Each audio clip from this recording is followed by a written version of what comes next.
Hello students, welcome back. चलिए continue करते हैं हमारा गणित मंजरी का chapter number 4 exploring algebraic identities. Last video में हम लोगों ने एक्सरसाइज सेट 4.1 देखा था, जिसमें हमने identities a plus B whole square और a minus B whole square को अप्लाई करना सीखा था। यानी हमने पॉलिनॉमियल्स को एक्सपैंड करना सीखा था। अब हम करेंगे फैक्टराइजेशन। तो क्या होती है फैक्टराइजेशन? कि हमें एक पॉलिनॉमियल दिया होगा, मुझे उसे वापस क्लोज करना है। यानी जो काम आप कर रहे थे पिछले एक्सरसाइज में, उसका ऑपोजिट काम करना होगा। कि आपके पास एक पॉलिनॉमियल होगा जिसमें कोई ना कोई आइडेंटिटी अप्लाई हो रखी होगी, या और भी मेथड्स हैं। हमें उसे वापस क्लोज करके छोटा करना है, ताकि उस छोटे पॉलिनॉमियल को मैं खोलूँ तो मुझे वापस वही पॉलिनॉमियल मिल जाए। फैक्टराइजेशन का मतलब क्या होता है? किसी भी पॉलिनॉमियल को, किसी भी एल्जेब्रिक एक्सप्रेशंस को स्मॉलर फॉर्म्स में कन्वर्ट करना, ताकि उन स्मॉलर फॉर्म्स को अगर मैं वापस से आपस में मल्टीप्लाई करूँ तो मुझे सेम पॉलिनॉमियल मिल जाए। तो अभी हम फैक्टराइजेशन कर रहे हैं using identities a plus B whole square and a minus B whole square. तो let's take a simple example before we start exercise set 4.2। मुझे दिया है question 50p square plus 60pq plus 18q square.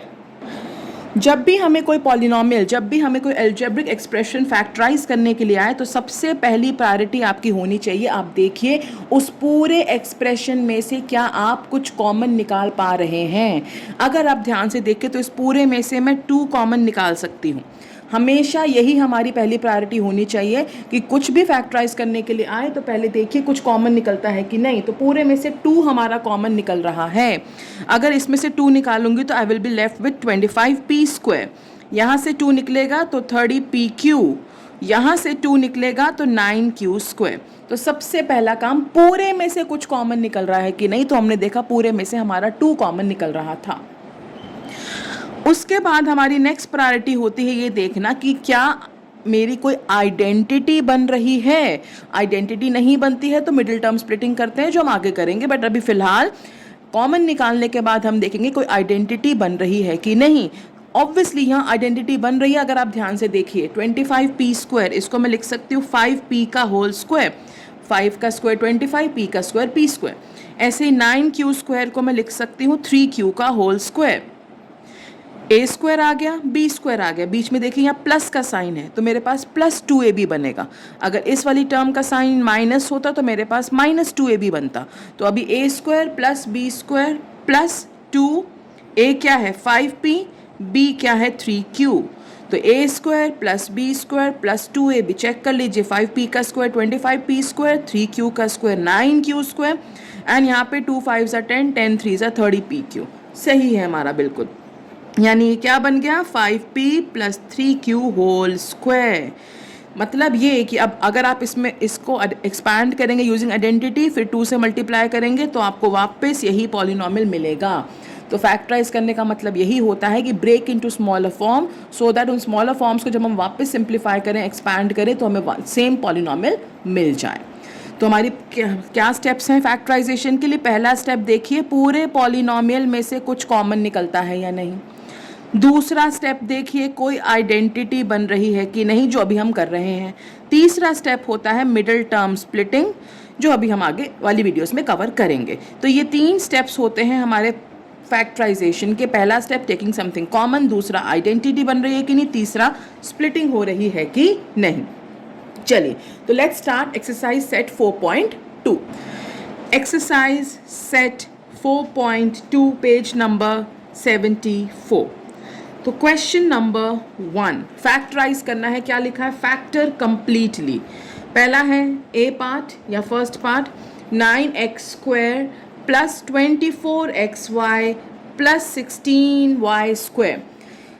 सबसे पहला काम, पूरे में से कुछ कॉमन निकल रहा है? नहीं। तीनों में से कोई भी एक कॉमन चीज़ में नहीं निकाल सकते। इन दोनों में से 3 निकल जाएगा, इनमें से 2 निकल जाएगा, बट तीनों में से कोई भी मैं कॉमन टर्म नहीं निकाल पा रही। तो पहला स्टेप तो ख़त्म। दूसरा स्टेप, आइडेंटिटी बन रही है कि नहीं। देखो ध्यान से, 9x स्क्वायर को मैं लिख सकती हूँ 3x का होल स्क्वायर, 16y स्क्वायर को मैं लिख सकती हूँ 4y का होल स्क्वायर। ए स्क्वायर आ गया, बी स्क्वायर आ गया, बीच में क्या बनना चाहिए 2ab। 2 ए क्या है 3x, बी क्या है 4y, चेक करो 2 3s 6, 6 4s 24।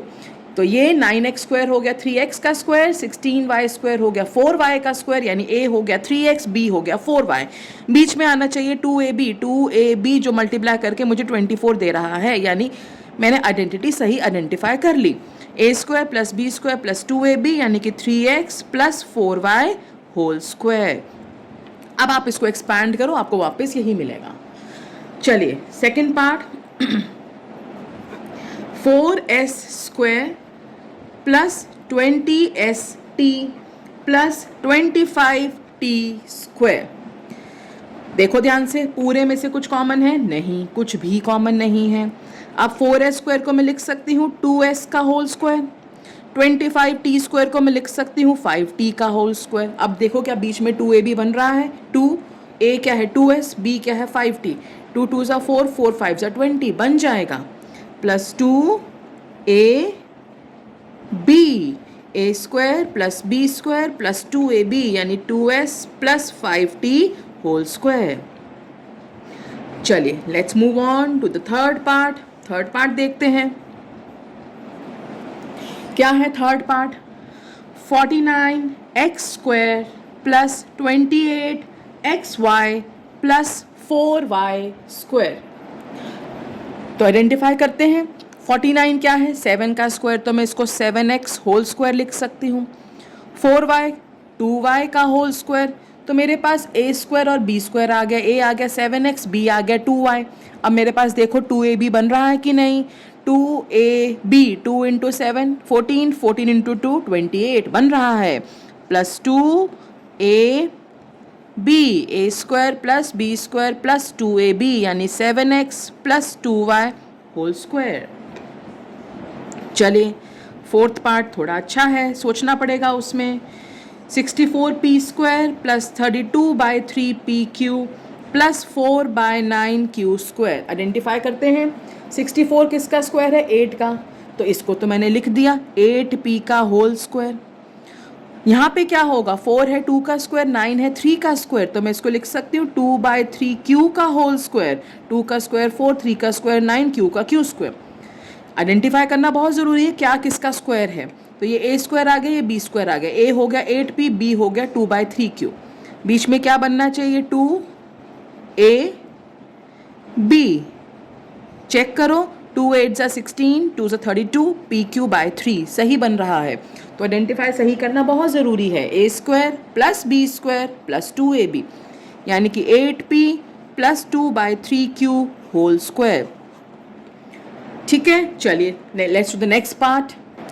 फिफ्थ पार्ट में हमें दिया हुआ है 3a square plus 4ab plus 4/3b square. अब आप आइडेंटिफाई करो, कोई स्क्वायर बन रहा है, 3 किसका स्क्वायर है? रूट का, रूट 3 का स्क्वायर। कैसे? कहीं और रूट 3 दिख ही नहीं रहा मुझे, कैसे करूँ इसको मैं? How to do, what to do with this? Root में भी काम कर सकते हो, बिना रूट के भी काम कर सकते हो। मैं दोनों मेथड सिखा देती हूँ, जिसको जो कंफर्टेबल लगे वो कर लेना। चलिए, तो पहले हम बिना रूट के काम कर रहे हैं। मैं पूरे का एलसीएम ले रही हूँ 3। देखो पूरे में से कुछ कॉमन तो निकल नहीं रहा है। अब अगर मैं 3 एलसीएम लूँगी, सबके नीचे 1 है, तो ये 3 से मल्टीप्लाई होगा 9a स्क्वायर, ये भी 3 से मल्टीप्लाई होगा 12ab, और ये एज इट इज़ रह जाएगा। अब नीचे 3 है, मैं इसको लिख सकती हूँ ऐसे 1/3, कोई फ़र्क पड़ने वाला नहीं ना, बेसिक मैथ्स है ये। तो 1/3 एज इट इज़ रह गया हमारा। अब आप देखो अंदर ब्रैकेट में आइडेंटिटी बनेगी कैसे? 9 को लिख सकती हूँ 3a का स्क्वायर, 4b को लिख सकती हूँ 2b का स्क्वायर, और बीच में क्या बनेगा? a स्क्वायर आ गया, b स्क्वायर आ गया, 2ab, 2 3 ज़ा 4, 4 3 ज़ा 12, सो 1/3 3a plus 2b whole square. ठीक है, एक बारी सेकेंड मेथड से भी देख लेते हैं। 3 किसका स्क्वायर होता है? रूट 3 का। अगर मैं रूट 3 को रूट 3 से मल्टीप्लाई करूंगी तो 3 आएगा। Root 5 into root 5 5, root 7 into root 7 7, तो 3 को मैं लिख सकती हूँ रूट 3a का स्क्वायर। रूट 3 का स्क्वायर 3a का स्क्वायर a स्क्वायर। ऐसे यहाँ देखो 4/3, 4 तो हो गया 2 का स्क्वायर, और नीचे 3 हो गया रूट 3 का स्क्वायर, तो 2/√3 b का square, a square plus b square. I repeat, किसी भी रूट को उसी रूट से मल्टीप्लाई करो तो we get the number. Root 5 into root 5 5, root 7 into root 7 7. तो 3 किसका स्क्वायर है? रूट 3 का. तो ये रूट 3 ए का स्क्वायर हो गया. ये 2 बाय रूट 3 बी का स्क्वायर. अब बीच में क्या आना चाहिए भैया? 2 ए बी. ठीक है जी. तो देखो क्या होगा, रूट 3 से रूट 3 कैंसिल होके 4ab देगा, जो मुझे यही चाहिए. A square plus B square plus 2ab यानी root 3a plus 2 by root 3b whole square. दोनों ही आंसर्स कंप्लीटली करेक्ट माने जाएंगे. ना इसके मार्क्स कटेंगे ना इसके मार्क्स कटेंगे. ठीक है. तो ये भी आप ऐसे भी कर सकते हो, ऐसे भी, but this I think is a easier method. तो आपको जो बेटर लगे वो फॉलो कीजिए. चलिए, let's take up the next part, sixth part. 9 by 5s square plus 6sv plus 5v square. इसको फर्स्ट मेथड से करेंगे, एलसीएम लेके. रूट से भी कर सकते हो, कोई दिक्कत नहीं है. तो मैं पूरे का एलसीएम 5 ले रही हूँ, सबके नीचे 1 है, तो ये 5 से मल्टीप्लाई होंगे. तो 9s स्क्वायर तो एज इट इज़, ये 5 से मल्टीप्लाई होगा 30sv, ये 5 से मल्टीप्लाई होगा 25v स्क्वायर. अब नीचे 5 है तो मैंने उसको 1/5 लिख लिया. कोई फ़र्क पड़ने वाला है? नहीं पड़ने वाला. क्यों भैया? क्योंकि रहा तो वो डिनोमिनेटर में ही, नीचे ही आएगा 5, ऊपर तो 1 से मल्टीप्लाई होगा तो एज इट इज़ आएगा. अब आप देखो अंदर ब्रैकेट में 9s को मैं लिख सकती हूँ 3s का स्क्वायर. 9 क्या होता है भाई? 3 का स्क्वायर. 25v स्क्वायर को मैं लिख सकती हूँ 5v का स्क्वायर. ए स्क्वायर आ गया, बी स्क्वायर आ गया. ए है 3s, बी है 5v. बीच में क्या आएगा? 2a b. चेक करो, 2 3 6, 6 5 30. A square plus B square plus 2ab यानी कि 3s प्लस 5v होल स्क्वायर.